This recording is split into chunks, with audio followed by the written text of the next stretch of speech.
Empezamos preguntándole por un alias, un seudónimo que haya utilizado en las redes sociales o en el mundo de Internet.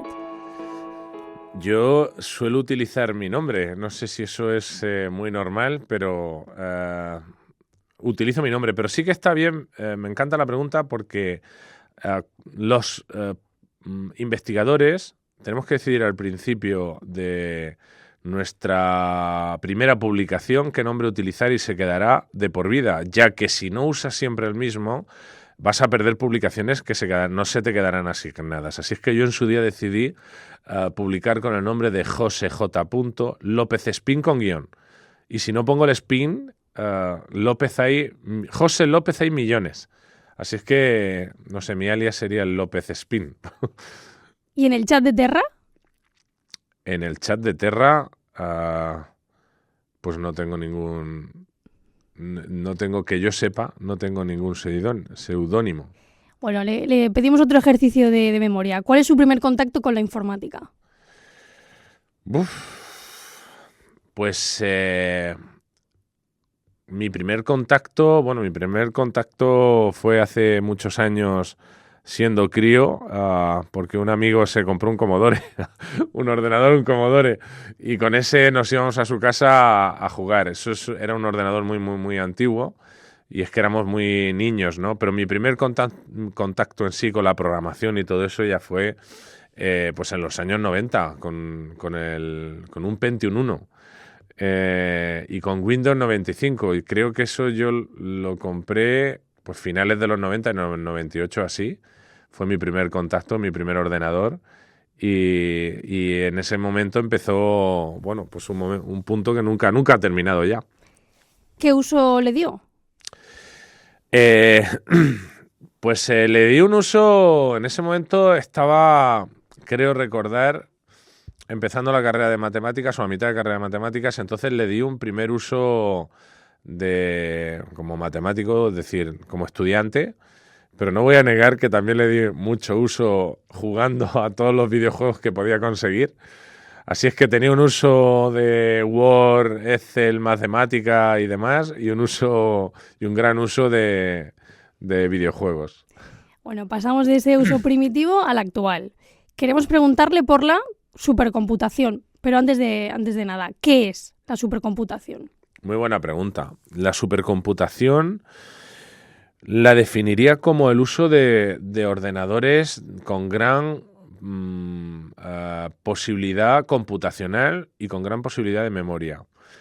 Y la he diferenciado en dos, pero quizá la más competente es la carga computacional. Es decir, son ordenadores muy, muy, muy potentes, muy, muy grandes que están por el mundo, donde los que programamos en esos ordenadores podemos plantear problemas que un ordenador normal tardaría muchos siglos en resolver. El gran ejemplo para que esto se entienda es el modelado del tiempo atmosférico. Cuando llega el tío del tiempo en las noticias y va y te dice va a llover el lunes que viene, ha tenido que rular un programa que modela o simula el tiempo atmosférico casi a nivel terrestre. Bien, tantas variables influyen ahí que para tener una buena precisión hay que meterlas todas. Si yo no tuviera un supercomputador para modelarlo y lo hiciera en mi ordenador, pues eso tardaría, no sé, 5 años en darme la solución. Y esos 5 años, vamos, si es la predicción para el lunes, pues obviamente no me vale. Efectivamente, las predicciones en el campo de la climatología, en el energético y en el sanitario, pero ejemplos de relevancia científica, industrial y social de la supercomputación, ¿cuáles serían? Mucho uso a nivel de investigación, a nivel científico, es decir, la supercomputación refleja el nivel científico de un país o de una zona, y mucho uso también a nivel empresarial en varios sentidos. Ejemplos de cada uno. A nivel científico, casi todo el modelado matemático requiere supercomputación, desde el estudio del genoma, el estudio de proteínas, el estudio en ciencias de la salud, del modelado de cualquier tipo de problema, un tumor o lo que sea, cómo va cambiando en el tiempo, el estudio de fármacos, etcétera, etcétera, todo lo que requiera simulación matemática, un modelo matemático que simula un problema, requiere alta computación, dado que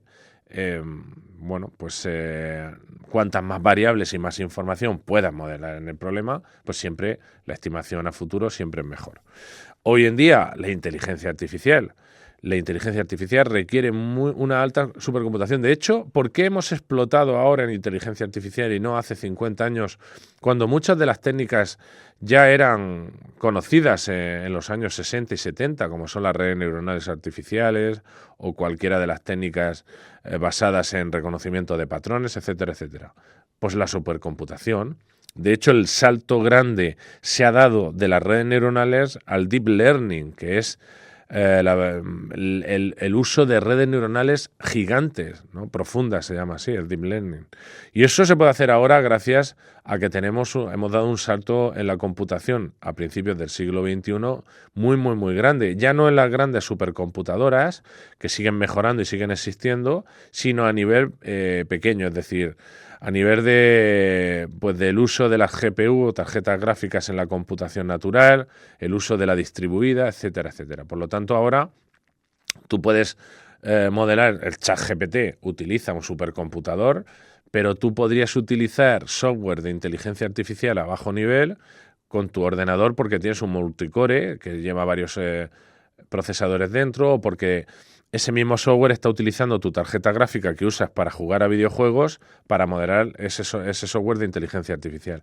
Así es que ahora el gran salto en la alta computación, la inteligencia artificial. Y la tercera pata que he dicho en empresas, ¿no?, que utilizan la inteligencia artificial, pues voy a poner un ejemplo de las muchas empresas que la utilizan. El renderizado. Es decir, empresas multimedia utilizan el renderizado, no sé si renderizado de imagen, ¿no?, para hacer, no sé, una película de animación. O sea, ahora hoy en día sería imposible hacer una película de animación, dibujos animados, tal y como se conciben hoy en día, que son vectoriales, a diferencia de los que ocurrían hace unos años, los de Disney no son vectoriales, se hacían pasando fotogramas. Es decir, había un dibujante que dibujaba y iba pasando y a cámara fija sobre los fotogramas, luego se le daba una continuidad. Hoy no se hace eso y se hace dibujos vectoriales que se renderizan en un supercomputador. Y requiere mucha computación el renderizado. Mucha, porque al final, una película que puede durar 1 hora y media, ¿no? Si cada fotograma pues se tarda, no sé, imagínate 1 minuto. En un ordenador normal podría tardar, pues sería inviable hacer una película, ¿vale? Por lo tanto, no una película porque se renderiza muchas veces, se hacen pruebas, se hacen cosas. Por lo tanto, pues te he puesto 3 ejemplos de alta computación de los millones y millones que hay. China y Estados Unidos están a la cabeza en el ámbito de la supercomputación, pero ¿por qué es importante, por ejemplo, que la Unión Europea pelee por el liderazgo mundial en materia de supercomputación? Muy importante. De China y Estados Unidos están en la guerra de la alta computación. China no hace mucho que entró, no sé, voy a poner 15, 20 años.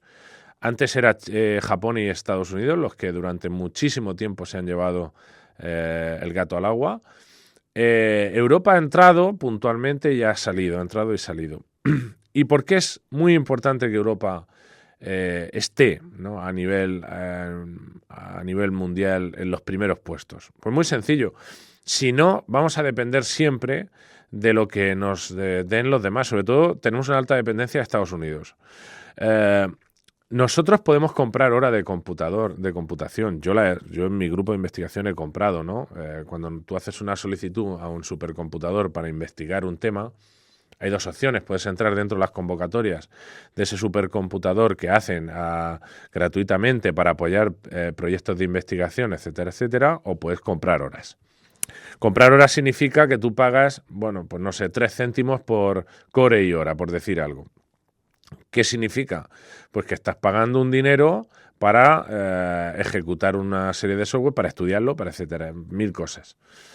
Primero, estás destinando dinero a pagarle a un supercomputador, o sea, financiar investigación y tecnología en Estados Unidos. Primer problema. ¿Por qué? Pues porque históricamente Europa ha preferido gastar más en contratar servicios de supercomputación, de alta supercomputación, fuera que invertir en los propios.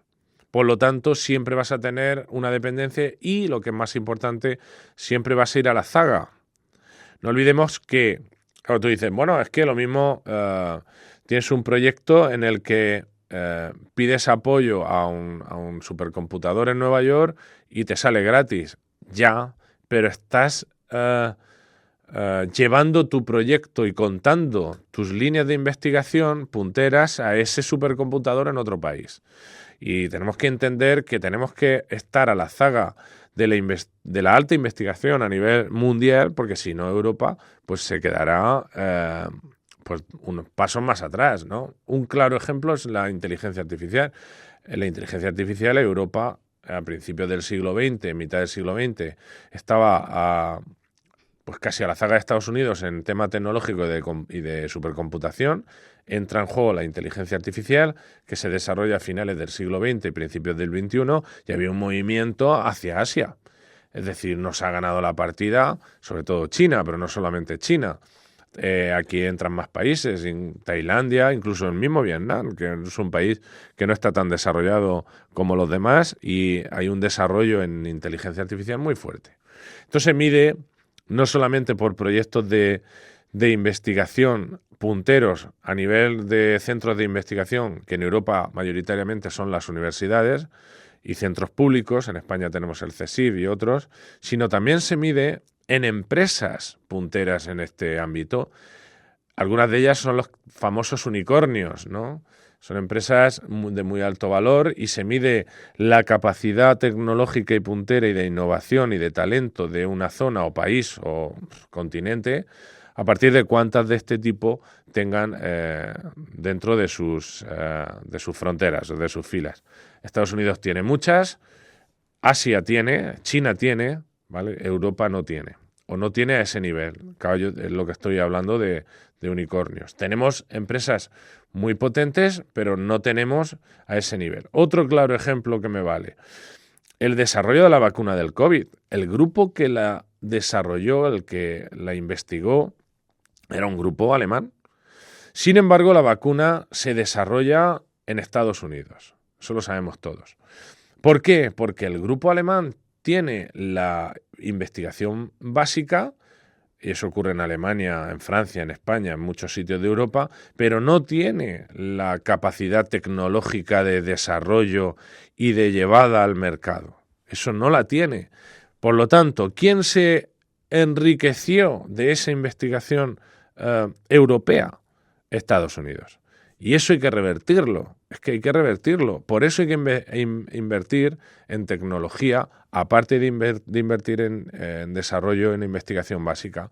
Porque si no, lo que nos va a ocurrir es que toda la investigación que nosotros podamos desarrollar se trasladará luego a sitios más punteros, insisto, Estados Unidos por la vinculación con Europa, pero también es lo que está ocurriendo en China y en otros sitios del mundo.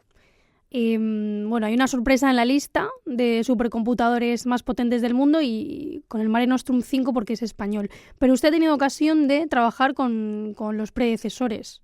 ¿Cómo fue su experiencia en Cataluña? ¿Y qué Mare Nostrum conoció? El Mare Nostrum 1 fue en el que yo tuve un proyecto desarrollándose y donde tuve la oportunidad de programar y puedo decir aquí y casi colgarlo un Viernes Santo por la mañana en el que me encontraba solo en el Mare Nostrum. Bueno, no lo diré aquí ya públicamente. Pero en el Mare Nostrum 1, que coincidió en ser el número 1 de Europa en ese momento, estoy hablando años 2006 y 2007, que yo estaba empezando en este tema de la programación paralela. Comenzaba mi investigación, no era ni doctor ni nada, pero sí que yo le planteé a mi director de tesis en ese momento para empezar a investigar en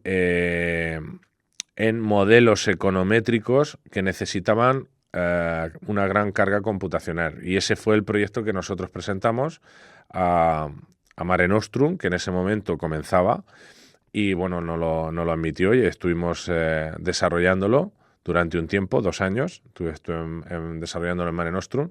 Aparte también en otros sitios, pero bueno, principalmente esos 2 años fueron en Mare Nostrum. Después entramos en Benarami, un supercomputador que hubo en Murcia que después cerró. Y bueno, Mare Nostrum en ese momento era el 4º a nivel mundial, o sea, nació siendo el 4º a nivel mundial y el número 1 en Europa. Lo que sí ha sido históricamente es el supercomputador más chulo, no sé si usar la palabra chulo o usar la palabra, no sé qué palabra usar aquí, o extraño. Singular. O singular, sí, me gusta más, es más formal, más singular a nivel mundial, porque es un supercomputador que está dentro de una iglesia. La iglesia está dentro de la Politécnica de Cataluña, en su campus, y es una iglesia que ya no es iglesia. No recuerdo la palabra que se usa para cuando un espacio deja de ser consagrado. Hay una palabra usada dentro de la iglesia católica, ¿no? Para cuando un espacio ya deja de ser sagrado, por lo tanto tú allí puedes hacer lo que quieras, pero sigue siendo una iglesia por fuera y por dentro, ¿no? Y bueno, allí hubo una especie de pacto, de cesión al BSC, al Barcelona Supercomputing, ¿no? El BSC es la entidad que gestiona el Mare Nostrum, dirigida por Mateo Valero, que es una persona bastante conocida en España y a nivel mundial dentro de la supercomputación. Y, de hecho, es el director desde su creación. Nadie lo ha podido desbancar de allí. Y dentro de las negociaciones, la cesión del espacio iba el que se rehabilitara, y así se ha evitado que la iglesia cayera en ruinas, a cambio de meter el supercomputador nuestro. Entonces tú entras en una iglesia y estás allí en una iglesia donde dentro hay un cristal gigante, porque hay que recordar que los supercomputadores se calientan mucho, son muchos procesadores juntos, y ese cristal dentro es donde está la parte del aire acondicionado y demás, y allí pues están todos los cores, todos los procesadores, todos los cables y todo lo que tenga que haber. Y por fuera, pues la iglesia normal. ¿Y las singularidades del equipo en sí? ¿Recuerda las operaciones por segundo que era capaz de hacer, la tecnología que utilizaba? No teníamos una asignación grande, no teníamos una asignación grande, es decir, digamos que los supercomputadores cuando te dan espacio funcionan por permisos y por colas. Está la cola A, B, C, y cada cola tiene su prioridad. Entonces, si a mí me dieran prioridad A, que no la tenía, pues yo mando un trabajo y ese trabajo se pone el primero en la cola, o sea, se cuela a todos los demás. Oye, había mucha gente. Entonces, si yo cojo y digo, necesito 1000 cores, sí recuerdo que tenía 10.000 microprocesadores en ese momento. Y fíjate, voy a añadir aquí un paréntesis. Actualmente cualquiera de los bloques del Mare, esto lo he leído, del Mare Nostrum 5, está en la versión 5ª, cualquiera de los bloques de cores de la actualidad es más potente que el Mare Nostrum 1 al completo. O sea, mucha tela, ¿no? Y hay que entender cómo va cambiando el tema de la informática y el tema de la computación. Bueno, y los ordenadores en sí. Nosotros sabemos que cualquier reloj es mucho más potente que el supercomputador primero que hubiera hace 50 años. Eso pasa. Pero bueno, es curioso, ¿no? Como un módulo ahora pequeño, de los muchos que tiene el Mare Nostrum 5, es más potente que el Mare Nostrum 1 al completo. La investigación que nosotros hacíamos es ver qué tal escalaba el software cuando añadían muchos procesadores. Un software puede ir muy bien con 1, con 2, con 3, pero cuando metes 100... no ser eficiente, ir muy mal. Entonces ya no tiene sentido que añadas 1000 o 2000 porque no va a mejorar. El tiempo va a ser el mismo porque no es eficiente, ¿no? ¿Por qué? Por problemas de la estructura del software o problemas de la estructura del problema, y eso es lo que estudiábamos los informáticos en ese momento. El software que yo utilizaba, que era la gran parte de mi investigación, se basaba en encontrar el mejor modelo. Mi tesis y en lo que es ahora mi grupo de investigación, lo que hace es encontrar el mejor modelo matemático para un problema de ciencias de la salud, problema médico. Tú le das los datos médicos e intenta encontrar el modelo matemático para ese problema. Yo siempre pongo el mismo ejemplo. Tú tienes una persona en la UCI ingresada y tienes un histórico de información. La idea es que el médico le pueda dar un botón, se vaya toda esa información y venga un modelo matemático que sea ese tío, en ese momento. Y el médico pueda simular shocks. Venga, pues le voy a dar tal medicación, eso es un shock y todas las variables cambian. Y ahora le cambio otro y todas las variables cambian. Entonces esa información se la da un modelo que simula a ese paciente. Si se va y vuelve al día siguiente, tiene que volverle a dar al botón porque ahora es un paciente diferente, ha pasado un día, ¿no? Vale, ¿cómo encuentra ese mejor modelo cuando existen tantísimos modelos? Pues lo encuentra de dos maneras, utilizando inteligencia artificial y utilizando supercomputación. Necesita supercomputadores para probar muchos modelos y necesita inteligencia artificial porque aún así ni un supercomputador podría probarlos todos. ¿Qué líneas de inteligencia artificial he desarrollado yo y en cuáles he trabajado? Concretamente los algoritmos genéticos y todos los algoritmos bioinspirados. Es decir, hay una línea, una rama de la inteligencia artificial que se basa en algoritmos bioinspirados, lo que ha ocurrido en la historia de la humanidad y en la historia del planeta, ¿vale? Para recrearlo en un software como si fuera... encontrar la mejor solución a un problema. Por ejemplo, los algoritmos genéticos se basan en cómo ha ido evolucionando la vida en el planeta Tierra. Tú tienes cromosomas que se cruzan, sobreviven los mejores, mueren los peores, y tienen hijos que son mejores, que se cruzan, y así. De vez en cuando surge una mutación. Si esa mutación es mala, va a morir. Si es buena, generará una nueva especie que se comerá a las anteriores. Y esos son los algoritmos genéticos y van mejorando en dirección a la solución de un problema. ¿Y esa investigación se lleva a cabo en el clúster de computación científica de la UMH? En la actualidad, en ese momento lo que me estás preguntando es lo que yo, para lo que yo utilicé el Mare Nostrum 1. Eso hace mucho tiempo. Luego ya, yo defendí la tesis, fui doctor, publiqué muchas cosas y después creé mi propia línea de investigación dentro de eso con un grupo de investigación que está en la UMH y que dirijo, que está compuesto de matemáticos, informáticos y médicos. Los médicos no están en la UMH, están en el Hospital de la Virgen de la Risaca de Murcia. Los matemáticos y los informáticos están casi todos aquí, salvo algunos que están en la Universidad de Murcia, que son los expertos en supercomputación, porque mi investigación y mi tesis yo la hice allí en la Universidad de Murcia, en el clúster de la Universidad de Murcia. Entonces, ¿qué estamos utilizando ahora? Estamos utilizando el clúster de la Universidad de Murcia y un pequeño clúster que tenemos en el CIO. No estamos utilizando el clúster de la Universidad Miguel Hernández, básicamente porque es bastante reciente y mover todo el software y reprogramarlo aquí, pues no lo hemos hecho todavía.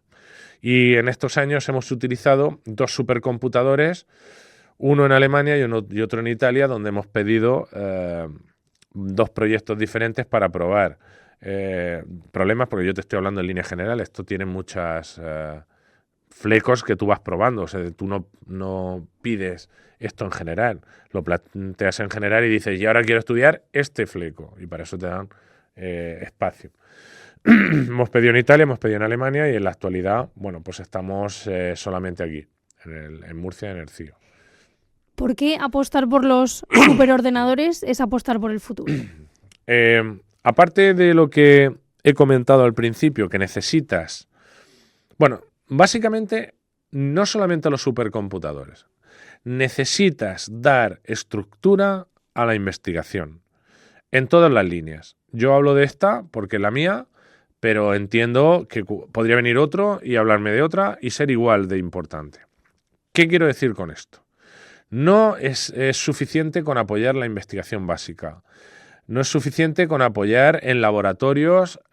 Cuando me refiero a investigación básica, me refiero a que un grupo de matemáticas estudie una nueva técnica matemática, un grupo de biología estudie una nueva, investigación sobre la célula, la mitocondria, no sé mucho de biología, un grupo de física, etcétera, etcétera, etcétera. Hay que llevar luego todo eso 3 pasos más allá. Con 3 pasos más allá, ¿a qué me refiero? A la capacidad y lo necesitamos como país, en este caso me refiero a España, pero más como Europa.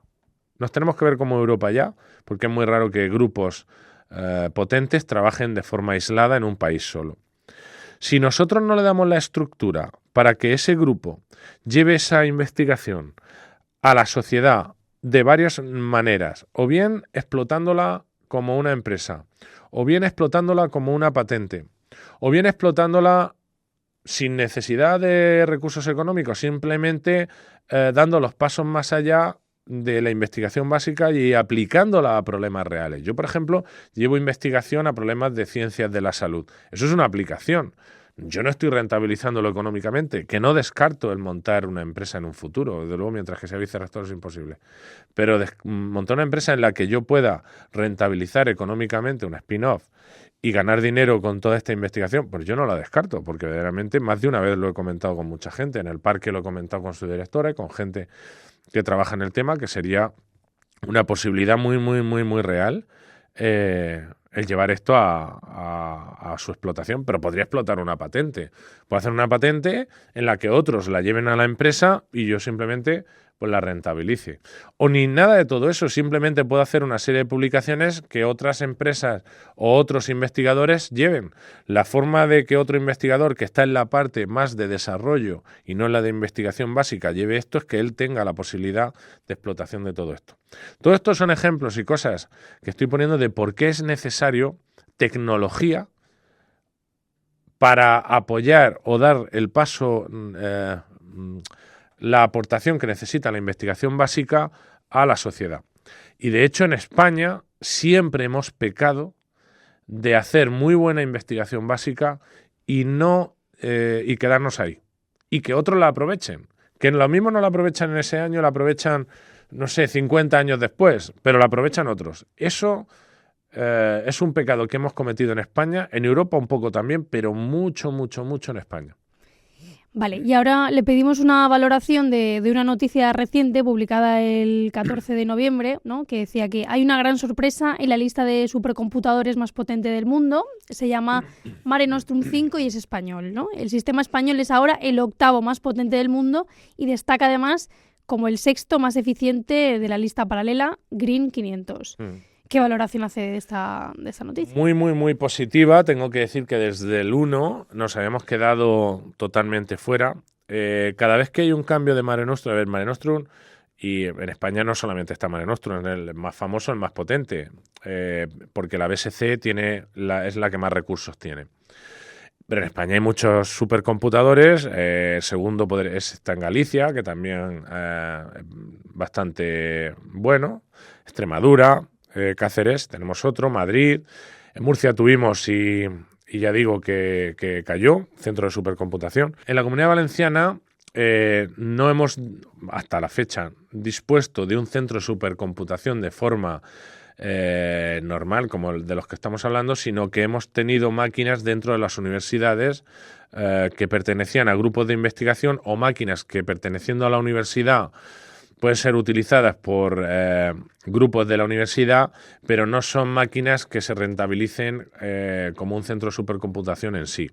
Ahora mismo la más potente la tiene la Politécnica de Valencia, está dentro de Ítaca, y allí también tuve la oportunidad de estar un tiempo, hice un máster en esa época allí de supercomputación, por eso tengo mucha gente con la que colaboro de la Politécnica de Valencia y conocí lo que en ese momento estaban haciendo, que era el centro de Ítaca, que es un centro muy, muy, muy potente. Pero yo me refiero a lo que es el BSC en sí.